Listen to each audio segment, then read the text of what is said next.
오늘은 마태복음 6장 34절의 말씀을 가지고 오늘 염려하지 말라라는 제목으로 함께 하나님의 말씀을 나누도록 하겠습니다. 아까 광고 때도 말씀드렸던 것처럼 굿바이 염려 시리즈의 벌써 마지막 시간입니다. 횟수로 제가 확인을 해보니까 오늘이 9번째 시간이고 이제 염려에 관해 시리즈 설교가 마지막으로 진행이 되는데 좀 어떠세요? 여러분들 설교를 들으면서 또 설교를 듣고 이걸 적용하시면서 좀 내 삶의 염려가 조금 없어지셨나요? 감사합니다. 염려가 없어지셨나? 아니면 염려가 조금은 줄어들었나? 라는 것을 한번 생각해 보시면서 또 말씀 듣고 기도하는 시간에 집중해 주시면 감사하겠습니다. 그래서 오늘 마지막 시간이니까 마지막 시간을 통해서 염려에 대해서 또 내가 하나님께서 기뻐하시는 삶을 살아가기를 위해서 결단하고 기도하는 시간도 함께 만들어 갔으면 좋겠습니다. 마태복음 6장에는 이제 예수님의 가르침이 기록되어져 있죠. 또 우리가 염려라는 것을 주제로 마태복음 6장에 있는 메시지들을 계속해서 살펴보고 있는데 오늘은 그 마지막 절인 34절 말씀을 중점적으로 염려에 관해서 함께 생각해보는 시간을 가졌으면 좋겠습니다. 예수님께서 말씀하신 이 마태복음 6장 34절 이 말씀을 통해서 우리가 우리의 삶에 적용해 볼 수 있는 굉장히 중요한 메시지들이 있어요. 그걸 제가 정리를 해서 크게 세 가지로 좀 설명을 드리려고 합니다. 지금부터 그 내용들을 나눌 텐데 귀를 쫑긋하시고 또 조금 피곤하실 수 있지만 집중해서 말씀을 들어봤으면 좋겠습니다. 먼저 예수님께서 가르쳐 주신 이 말씀 6장 34절 말씀을 통해서 우리는 우리 인생에 굉장히 중요한 법칙 한 가지를 확인할 수가 있습니다. 그게 뭐냐면 우리 인생에 괴로움이 있다라는 거예요. 예수님께서 6장 34절 말씀에 이렇게 말씀하셨죠. 하반절에 보시면 한날의 괴로움은 그날로 족하니라 라고 말씀하셨어요. 이 예수님의 말씀은 괴로움이 있다는 것을 인정하시는 표현임과 동시에 예수님께서도 이 세상을 살아가는 우리들의 삶 가운데에 괴로움이 있을 수밖에 없다는 것을 알고 계신다는 표현입니다. 예수님은 죄가 없으심에도 불구하고 인간의 몸을 입고 이 땅에 오셨어요. 그리고 이 땅에서 사시는 동안에 참 괴로움과 고통과 어려움을 다 겪으시고 우리가 겪는 그 어려움들을 공감하시는 분이라는 거죠.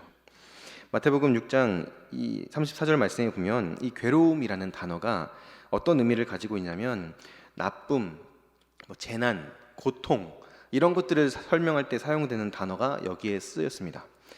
이것은 선, 악 이것을 구분할 때 선의 반대말인 악을 나타내는 단어들이에요. 그리고 나쁜 것, 불행한 것 이런 것들을 의미할 때 사용되는 단어가 이 괴로움이라는 단어에서 사용되고 있다는 거죠. 예수님도 알고 계시고 예수님도 경험하셨고 예수님도 인정하시는 이 세상에 이 피할 수 없는 진실, 감출 수 없는 진실은 이 세상에는 선한 것만 있지 않다는 거예요. 또한 동시에 악한 것만 있지도 않다라는 거죠. 선과 악이 공존하는 것이 우리가 살아가는 이 세상이라는 거예요. 좋은 것과 나쁜 것이 공존합니다. 즐거운 일과 괴로운 일이 함께 있어요. 그래서 우리의 삶에 순간순간 좋은 일도 찾아왔다가 나쁜 일도 찾아왔다가 즐거운 일도 있다가 괴로운 일도 있다가 다양한 일들을 겪으면서 살아가는 거죠. 그래서 우리의 인생을 표현하는 아주 좋은 표현 중에 이제 희로애락이라는 표현이 있어요. 희로애락. 다양한 것들을 우리는 경험하면서 살아간다는 거예요. 그런데 우리가 기억해야 할 것은 이 우리의 삶 가운데 찾아오는 선 그리고 우리의 삶 가운데 찾아오는 즐거움, 좋은 일 이런 것들은 하나님으로 인해서 좋은 것이라는 사실을 우리는 기억해야 한다는 거죠. 반대로 우리의 삶 가운데 찾아오는 악한 것, 나쁜 일 그리고 괴로움은 다 우리가 품고 살아가는 우리가 세상에서 어쩔 수 없이 부딪히며 살아가는 죄 때문에 일어난다라는 것이 성경에서 이야기하고 있는 우리들이 살아가는 삶의 규칙이라는 거예요. 중요한 것은 우리가 그래 선한 것도 있고 악한 것도 있고 좋은 일도 있고 괴로운 일도 있고 슬픈 일도 있고 다양한 것들을 우리는 경험하며 살아가. 그런데 여기서 우리가 반드시 기억해야 할 중요한 것은 이 세상을 살아가는 우리들 그리스도인으로서 이 세상을 살아가는 우리들은 이 괴로움과 악함 우리의 삶 가운데 끊임없이 찾아오는 이 죄의 부산물들 죄의 결과들을 어떻게 극복해낼 것인가, 어떻게 그것들을 이겨낼 것인가 하는 것입니다. 우리에게 이게 일생의 과제이자 예수님께서 우리에게 굉장히 중요하게 다루고 계시는 주제라는 거예요. 이렇게 망가진 세상 가운데에서 살아가는 우리가 잘 알고 있는 것처럼 죄로 인해서 모든 관계가 깨어지고 우리는 어려운 세상 가운데에서 살아갈 수밖에 없는데, 이 세상에서 우리가 어떻게 살아가야 하는가? 이 예수님의 말씀, 우리가 읽었던 34절 본문 말씀을 통해서 우리는 어떻게 이 세상을 살아가야 하는가에 대해서, 우리가 취해야 할 삶의 태도들에 대해서 조금 더 추가적으로 살펴보는 시간을 갖도록 하겠습니다. 예수님의 말씀을 통해서 우리가 살펴볼 수 있는 우리가 가져야 하는 삶의 태도, 우리가 반드시 가지고 살아가야 하는 삶의 태도, 첫 번째는 바로 이것입니다. 염려는 내 몫이 아니라는 거예요. 예수님의 말씀을 보면 그러므로 내일을 일을 위하여 염려하지 말라라고 하시면서 너희들 염려하지 말아라 라고 다시 한번 강조하며 말씀하시는 것을 볼 수가 있어요. 그 뒤에 이어지는 말씀을 보면 내일 일은 내일이 염려할 것이요 라고 하면서 이 내일이라는 시간을 주체로 삼아서 염려는 네가 할 것이 아니다, 내일 있을 일을 염려하고 걱정할 필요가 없다, 그건 너에게 속한 것이 아니야, 네가 할 것이 아니야, 너의 몫이 아니야 라고 분명하게 말씀해주고 계시다는 거예요. 우리가 기억해야 할 것은 우리가 신앙생활을 하는 데 있어서 이처럼 해야 할 것과 하지 말아야 할 것을 분별하는 것이 굉장히 중요하다는 사실입니다. 신앙생활을 함에 있어서 내가 해야 할 것과 하지 말아야 할 것들을 분별하지 못한다면 우리는 이 염려라는 관점으로 바라보았을 때 매 순간 염려하면서 살아갈 수밖에 없는 연약한 존재들이라는 거예요. 그런데 예수님의 말씀을 기억하면서 내가 하지 말아야 할 것, 염려, 내가 하지 말아야 할 것, 불안해하는 것, 두려워하는 것, 이것을 분명히 인식하고 있으면 하나님 앞에서 우리가 간구할 것들, 하나님의 도우심을 구할 것들이 조금 더 명확해진다는 거죠. 그리고 하나님의 은혜 가운데에서 염려와는 먼 삶, 두려움과는 거리가 먼 인생을 살아갈 수 있다는 겁니다. 제가 이 말씀을 정리하면서 해야 할 것과 하지 말아야 할 것에 대해서 생각하다가 문득 떠올랐던 게 제 군대에 있을 때 저의 모습이었어요. 이제 남자분들은 다 아시겠지만 군대에 입대를 하면 주특기라는 게 주어져요. 훈련소로 이렇게 지나고 나서 주특기라는 걸 주게 되는데, 어떤 분들은 뭐 보병, 또 어떤 분들은 포병, 막 이렇게 각 분과별로 주특기를 주어주는데, 저 같은 경우에는 운전병으로 뽑혔어요. 이제 군대 가기 직전에 제가 한 달 전쯤에 면허를 땄는데, 훈련소에서 갑자기 다 불러 모은 다음에 면허증 있는 사람 손 들어 이래가지고 제가 손을 들었거든요. 너 운전병해 이래가지고 그렇게 운전병으로 뽑혀가지고 훈련소가 끝나고 운전병 교육을 받고 자대 배치를 받게 됐어요. 그렇게 부대에 갔더니 저희 부대가 이 육군 항공부대라고 해서 헬기, 그러니까 공격형 헬기를 운용하는 부대였는데, 거기서 헬기 주유하는 그 기름, 유조차 같은 것도 운전하고 다양한 차들을 운전을 했었는데, 거기에서 병사들이 나눠지는 거예요. 보병이 있고 저 같은 운전병이 있고, 그리고 헬기를 정비하는 정비병들이 있어요. 근데 만약에 제가 운전병인데 헬리콥터를 정비하는데 사람이 부족하다, 너 와서 좀 해라 해가지고 저를 불러가면 제가 정비를 제대로 할 수 있을까요? 배운 적이 없어서 저는 하지 못할 겁니다. 제가 정비를 했다가 그 헬기가 추락하면 어떡해요? 큰일 나잖아요. 내가 해야 할 것이 있고 하지 말아야 할 것이 있고, 그렇게 군대에서는 역할이 딱 정해져 있고 규칙이 있고 그것을 따르면서 훈련을 받고 살아가요. 그러면서 자기가 가지고 있는 이 주특기에, 그러니까 이 해야 하는 일에 조금 전문화가 되어져 가는 거죠. 그래서 우리의 신앙을 생각해 봤을 때에도 성경에 보면 우리를 그리스도의 군사라고 표현하기도 하고 하나님의 좋은 병사로 우리를 부르셨다라는 표현들이 있잖아요. 그렇게 생각해 본다면 하나님께서 우리를 부르시고 우리에게 규칙을 세워 주셨다는 거예요. 해야 할 것과 하지 말아야 할 것들. 바르게 신앙생활을 하기 위해서, 영적으로 잘 성장하기 위해서 해야 할 것과 하지 말아야 할 것을 분명하게 밝혀서 가르쳐 주신다라는 거예요. 그것을 분별하느냐 분별하지 못하느냐가 우리의 신앙에 있어서, 내 믿음이 성장하는 것에 있어서 굉장한 중요한 역할을 하게 된다는 거죠. 우리가 하나님께서 염려하지 말아라 라고 말씀하셨는데 자꾸만 염려를 해요. 하나님께서 염려하는 것, 걱정하는 것, 불안해하는 것, 두려워하는 것, 그건 네 몫이 아니야. 네가 해야 할 일이 아니야 라고 말씀하고 계시는데도 불구하고 계속해서 염려하고 불안해하고 걱정하는 모습은 하나님께서 기뻐하시는 모습이 아니라는 거예요. 만약에 내가 염려한다고 해서 내 앞에 있는 문제가 해결된다면 우리는 맨날 염려하고 있겠죠. 아무도 염려하지 않는 사람을 찾아볼 수가 없을 겁니다. 야, 내일 어떡하지? 고민했더니 문제가 해결이 돼요. 내일 시험인데 공부는 하나도 하지 않고 야, 내일 시험 어떡하냐? 잘 봐야 되는데 하고 있었는데 찍었더니 시험이 막 100점이 나오고 그런 일이 일어난다면 맨날 염려만 하겠죠. 그런데 현실은 그렇지 않다는 거예요. 우리가 염려를 하든 염려를 하지 않던 일어날 일은 반드시 일어나게 되어 있고 일어나지 않을 일은 일어나지 않는다는 거예요. 모든 것은 하나님의 손 위에 있고 하나님께서 하나님의 섭리 가운데에서 우리의 인생을 다스리고 계신다는 거예요. 그런데 내가 계속해서 하나님이 하지 말라고 한 이 염려를 계속해서 하는 삶을 살아간다면 그것은 하나님의 뜻에 반하는 하나님의 말씀에 어긋나는 행동들이 된다는 사실을 우리는 기억해야 합니다. 이 염려에 관해서 김남준 목사님께서 이 염려는이라고 하면서 이렇게 정리를 하신 구절들이 있었어요. 제가 한번 읽어드릴게요. 염려는 바라는 바가 있지만 그것을 실행할 능력이 모자랄 때 생깁니다. 그러니까 내가 원하는 것이 있는데 이 원하는 것을 이룰 수 있는 능력이 없을 때, 야 어떡하지? 하면서 염려를 한다는 거죠. 그런데 여기서 이 굉장히 중요한 표현이 나와요. 그렇게 염려하는 것은 하나님을 신뢰하지 못하는 데에서 생겨난다는 거예요. 하나님을 신뢰하지 못하는 데서 오는 이런 염려는 몸뿐 아니라 마음까지 병들게 합니다 라고 이렇게 말씀하셨더라고요. 우리가 우리의 삶 가운데 찾아오는 문제들을 마주할 때 불안해하고 두려워하고 염려하는 이 모습들은 깊이 들어가 보면 하나님을 신뢰하지 못하는 데에서 시작된다는 거죠.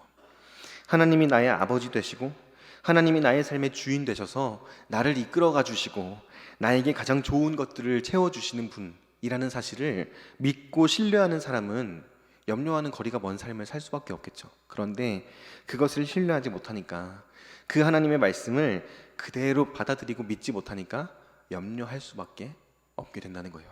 그런데 무서운 것은요, 이렇게 염려를 반복하는 삶을 살면 우리의 마음에 불안함이 쌓인다는 거예요. 그리고 불안함이 쌓이면서 이런 마음이 두려움으로 변하고 이 두려움은 우리의 마음속에서 다른 감정들을 지배한다는 거예요. 두려움이 다른 마음들을 자꾸 빼앗아 간다는 거예요. 그래서 하나님이 주시는 좋은 것들이 있고 하나님이 주시는 기쁨이 있고 감사가 있는데 그것들을 다 빼앗아 가서 누리지 못하게 한다라는 거죠. 염려하는 인생 가운데에 기쁨과 감사를 찾아보기가 어렵다라는 거예요. 우리가 다 경험해봐서 알고 있죠. 걱정하고 염려하는 삶을 살다 보면 기쁨과 감사에 주목하기보다 그 불안함과 두려움에 주목하는 삶을 살아갈 수밖에 없다는 거예요. 하나님께서는 하나님의 자녀들을 부르셨고 저와 여러분들을 택하셔서 부르셨죠. 그리고 그 하나님의 자녀들에게 하나님의 백성들에게 말씀하시는 거예요. 예수님께서 말씀하시는 거예요. 염려하지 말아라. 염려는 너에게 속한 것이 아니다. 너는 내가 주는 것들을 받아 누리고 내가 주는 것들을 가지고 세상을 살아가야 한다 라고 말씀하시는 거죠. 그 하나님의 음성을 들을 수 있는 저와 여러분들 될 수 있기를 바랍니다. 성경에서는 우리의 인생길을 나그네 길 이렇게 비유하는 것들을 볼 수가 있어요. 다르게 표현하면 여행을 떠난다라고 비유할 수 있는 거죠. 하나님께서는 우리가 이 세상을 살아가면서 이 세상에서의 이 여행을 보내는 동안에 여행의 시간 가운데에서 기쁨과 감사로 우리의 하루하루를 채워가기를 원하세요. 그런데 고향집을 향해서 가는 동안에 아름다운 풍경도 보고 맛있는 것도 먹고 좋은 사람들도 만나면서 그렇게 힘들고 어려운 것보다는 좋은 것들을 주목해 바라보면서 기쁨과 감사로 하루하루를 채워가길 원하시는데 염려가 들어오면 기쁨과 감사로 나의 삶을 채워가기보다 불평과 짜증으로 나의 삶을 채워갈 수밖에 없다라는 거죠. 제가 이 팔찌를 지금 하고 있는데 불평 제로 운동 우리 다 하고 있잖아요. 네, 하고 계시죠? 네, 우리 불평 제로 운동을 하고 있는데 제가 참 놀라웠던 것, 저의 삶을 이렇게 며칠 동안 보내면서 참 놀라웠던 것은 이 불평제로 운동 21일 동안 한다고 하는데 할 수 있을까 이런 생각이 막 들더라고요. 근데 하루에 한 번씩 다시 오늘부터 1일이야 이렇게 다시 처음부터 시작하는 저의 모습을 보면서 야 21일을 불평을 안 하고 산다는 게 진짜 힘든 거구나, 어렵구나 라는 것을 다시 한번 느끼면서 내가 진짜 연약한 존재구나 이것을 계속 확인하게 되더라고요.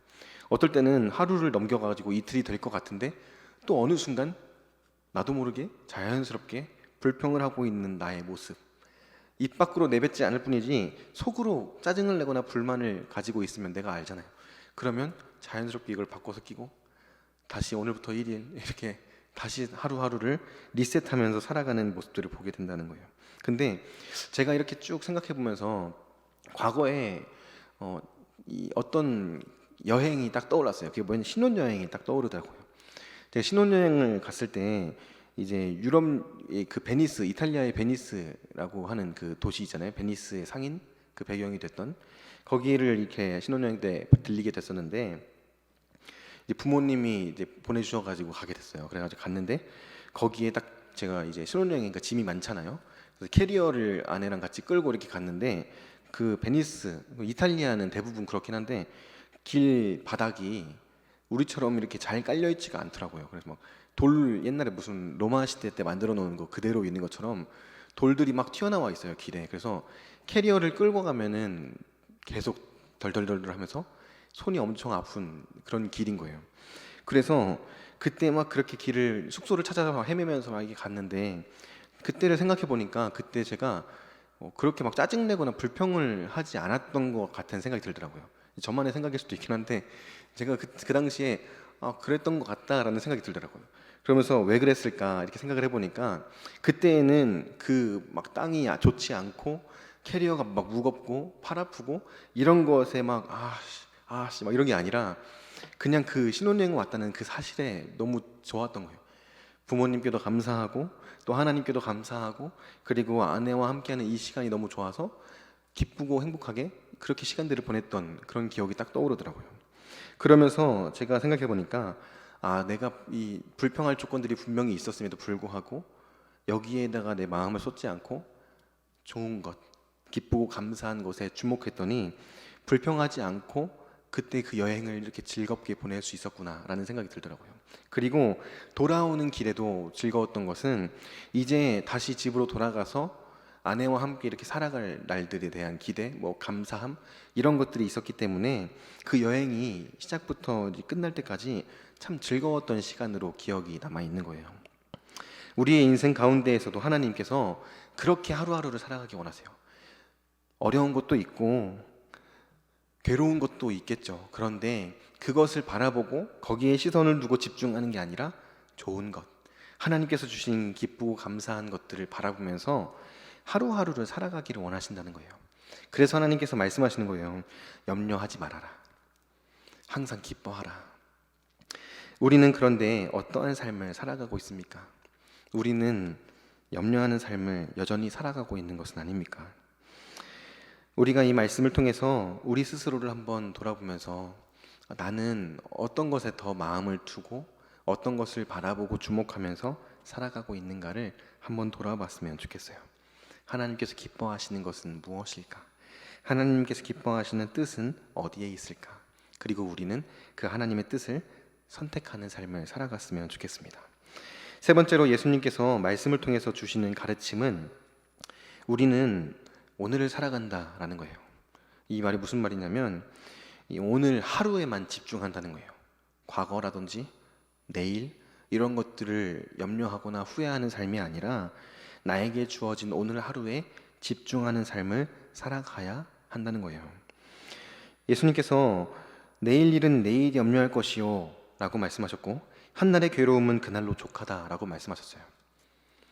그리고 예수님께서 말씀하셨던 내용들을 쭉 살펴보면 이 사복음서, 복음서를 살펴보면 예수님께서 뭔가를 말씀하실 때 오늘이라는 표현을 많이 쓰시는 것을 볼 수가 있거든요. 내일이라든지 어제라든지 과거라든지 이런 표현보다 오늘, 지금 이런 표현을 많이 쓰시는 것을 볼 수가 있는데 예수님께서도 가르쳐주고 계시는 거예요. 우리의 신앙생활은 오늘을 살아가는 거다. 우리의 신앙생활은 과거를 바라보고 후회하거나 미래를 바라보면서 불안해하는 것이 아니라 주어진 오늘 하루를 하나님께서 기뻐하시는 삶으로 만들어가는 것이다 라는 것을 가르쳐주고 계신다는 거죠. 제가 예전에 청소년부 수련회에 이제 도와주러 섬기기 위해서 갔던 적이 있어요. 이전에 사역지에서 청소년부가 이제 수련회를 하는데, 그때 수련회에 참석을 해서 같이 애들을 이 조에 들어가서 같이 프로그램도 진행을 하고 이렇게 시간을 보냈었는데, 그때 가장 기억에 남았던 시간이 언제였냐면 이 저녁에 예배를 드렸던 시간이었어요. 첫날 저녁에 찬양 집회를 하는데, 지금은 목사님이 되셨는데 그때는 전도사님이 이 찬양을 인도하시면서 처음에 이런 멘트를 하시더라고요. 여러분, 우리가 오늘 드리는 이 예배가 우리 마지막 예배인 것처럼 예배했으면 좋겠다 라는 말씀을 하고 기도하고 찬양을 이렇게 이끌어 가는데, 그렇게 그 말씀을 딱 들으면서 기도할 때에도 하나님, 정말 이 예배가 마지막 예배인 것처럼 예배할 수 있게 도와주세요. 그렇게 기도하면서 찬양하고 말씀 듣고 기도하는 시간들을 가졌어요. 그리고 그때 그 시간이, 그 예배 드렸던 시간들이 아주 특별한 은혜의 시간들로 아직도 기억에 남는 것을 봅니다. 오늘을 살아간다는 것은 마치 오늘 하루가 나에게 주어진 마지막 날인 것처럼 하나님 앞에서 살아가는 삶의 자세를 말하고 있는 거예요. 어쩌면 우리는 염려하는 삶을 살아갈 때, 또 이 세상에서의 삶을 살아갈 때 내일이 당연한 것처럼 살아가는지도 모르겠습니다. 내일이 나에게 당연히 오는 것처럼 생각하면서 살아가요. 내일 뭐 하지? 내일 뭐 먹지? 내일은 무슨 옷을 입지? 자연스럽게 그냥 시간이 흐르면 내일이 올 것처럼 아무렇지도 않게 생각하는 삶을 살아가요. 그런데 사실 우리는 내일을 맞이하지 못할 수도 있다는 거예요. 하나님께서 우리를 잠에서 깨워주시지 않으시면 우리의 생명은 이제 오늘로 끝이 나는 거죠. 우리가 자다가 무슨 일이 생길지 몰라요. 내가 예상하지 못한 일이 일어나기도 하고 원하지 않는 일들이 일어나기도 합니다. 그게 우리의 인생이죠. 그런데 어쩌면 우리는 당연하게 마땅히 내일이, 모레가 나에게 주어질 것이라고 생각하는 거죠. 그런데 우리가 이 세상을 살아가면서 우리는 항상 죽음이라는 것을 우리의 눈앞에 두고 살아가는 존재라는 사실을 기억해야만 한다는 거예요. 나에게 주어진 오늘 하루가 어쩌면 나에게 주어진 마지막 날일 수도 있다는 것, 그 사실을 인식하고 살아가느냐, 인식하지 않고 살아가느냐는 우리의 하루를 다르게 만들어낼 거라는 거죠. 우리가 주목해야 할 것은, 또 우리가 지켜내야 할 것은 오늘이라는 거예요. 하나님께서 나에게 주신 오늘을 우리는 적극적으로 성실하게 살아내야만 하는 겁니다. 그렇다면 오늘 하루를 살아갈 때 우리는 어떤 태도로 살아가야겠습니까? 하나님의 뜻을 바라보고 하나님의 뜻을 구하고 그 하나님의 뜻에 합당한 삶을 살기 위해서 우리의 삶을 조정하고 그렇게 살아가기 위해서 노력할 수밖에 없을 거라는 거죠. 데살로니가전서 5장 16절에서 18절 말씀을 보면 우리를 향하신 하나님의 뜻이 이렇게 기록되어져 있습니다. 데살로니가전서 5장 16절과 18절 말씀 같이 한번 읽어보도록 할게요. 시작. 항상 기뻐하라. 쉬지 말고 기도하라. 범사에 감사하라. 이것이 그리스도 예수 안에서 너희를 향하신 하나님의 뜻이니라. 아멘. 하나님께서는 항상 기뻐하라고 말씀하셨어요. 쉬지 말고 기도하라. 그리고 범사에 감사하라.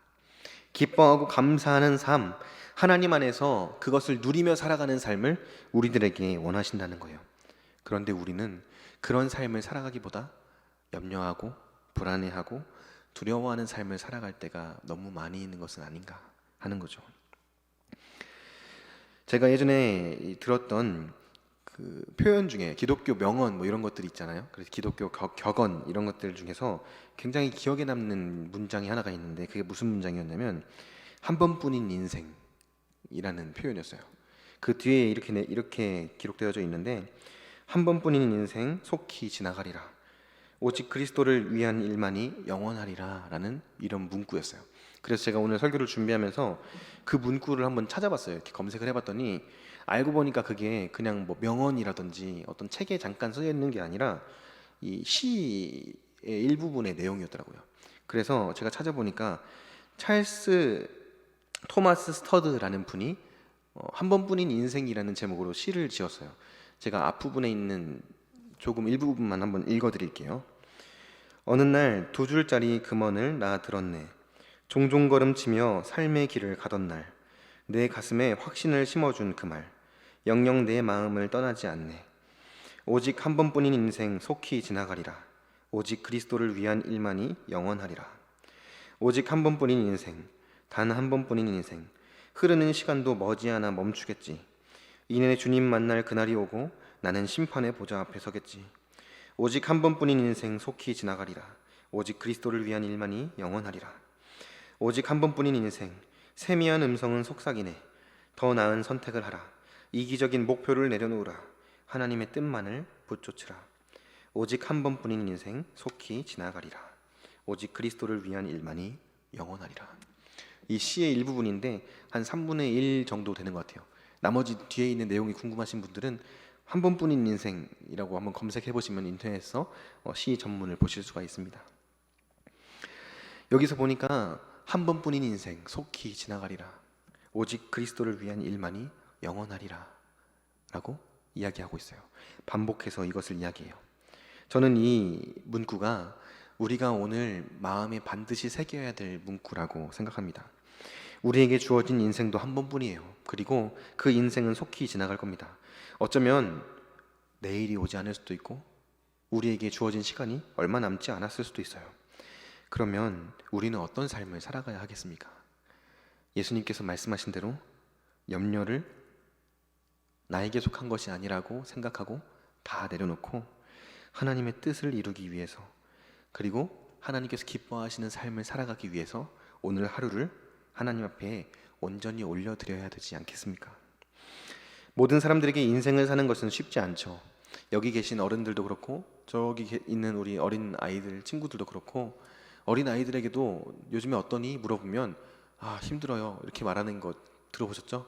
제가 예전에 어떤 유튜브 영상을 보니까 한 5살, 6살 정도 되는 남자 아이인데 막 신세 한탄을 하더라고요. 막 하면서 어찌 사노 막 이러면서 막 울면서 막 못 산다 막 이러면서 막 울어요. 그러면서 보니까 엄마가 수학 문제집이었나 무슨 문제집을 풀라고 하는데 못 풀겠어 가지고 막 울면서 내는 못한다 막 이러면서 막 울면서 막 자기 너무 힘들어서 못 살겠다고 하는 모습을 봤어요.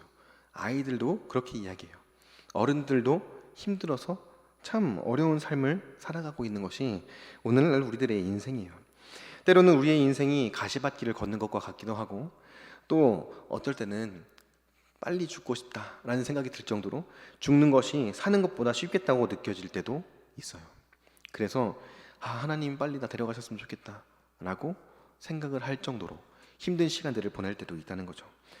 그런데 하나님께서는 우리들이 그렇게 염려를 하면서 염려 가운데에서 파묻혀서 고통과 괴로움을 떠안고 사는 삶을 원하지 않으신다는 거예요. 우리에게 주시는 하나님의 위로와 하나님의 소망이 있어요. 세상을 살아가면서 쉽지 않은 인생이지만 그럼에도 불구하고 우리에게, 그리스도를 믿는 자들에게 하나님이 주시는 위로와 소망이 무엇이겠습니까? 다른 것이 아니라 전능하신 하나님께서 항상 함께 하신다는 사실이에요. 구약 성경과 신약 성경에 공통적으로 등장하는 표현이죠. 하나님께서 함께 하신다. 여호수아서 1장 9절 말씀에도 보면 이런 말씀 있죠. 여호수아서 1장 9절 말씀. 내가 내게 명령한 것이 아니냐. 강하고 담대하라. 두려워하지 말며 놀라지 말라. 내가 어디로 가든지 내 하나님 여호와가 너와 함께 하느니라 하시니라. 아멘. 그리고 마태복음 1장 23절에도 이런 표현이 있습니다. 보라, 처녀가 잉태하여 아들을 낳을 것이요 그의 이름은 임마누엘이라 하리라 하였으니 이를 번역한즉 하나님이 우리와 함께 계시다 함이라. 아멘. 하나님이 약속하신 거예요. 말씀을 통해서 약속하신 겁니다. 하나님께서 함께 하시겠다고. 구약 시대에도 하나님께서 함께 하시다고 약속하셨어요. 신약 시대에 예수께서 이 땅에 오시면서 너희와 함께 하기 위해서 내가 인간의 몸을 입고 이 땅에 왔다라고 말씀하셨어요. 하나님께서는 항상 우리와 함께 하기를 원하십니다. 그리고 말씀하신 대로 항상 우리와 함께 하시면서 우리의 삶을 이끌어가 주세요. 그 하나님을 바라보는 삶을 살아가는 저와 여러분들 될 수 있기를 바랍니다. 하나님을 온전히 의지하고 현실에 담대하게 맞서 싸우는 우리들, 매 순간 반복되어지는 영적인 전쟁 가운데에서 하나님을 신뢰함으로 하나님의 말씀을 붙들고 맞서 싸우는 저와 여러분들 될 수 있기를 바랍니다. 하나님께서 내 아버지라는 사실을 잊지 않고 기억하면서 그 사실에 감격하면서 한 번뿐인 인생을 맡겨드리는 오늘을 살아내는 우리들, 사나 죽으나 나는 그리스도의 것이라고 믿고 고백하면서 주를 바라보며 나아가는 오늘을 살아가는 우리들, 하나님과 매 순간 함께하면서 기쁨과 감사로 주어진 하루를 아름답게 채워가는 저와 여러분들 될 수 있기를 주님의 이름으로 간절히 축복합니다. 오늘 그렇게 하나님 안에서 살아가시길 바라요. 그리고 그 오늘을 매일매일 반복하는 삶을 살아가실 수 있기를 바랍니다. 그런 삶을 반복하며 살아갈 때 우리의 삶에 염려는 멀어지고 기쁨과 감사가 풍성히 넘치게 될 줄로 믿습니다.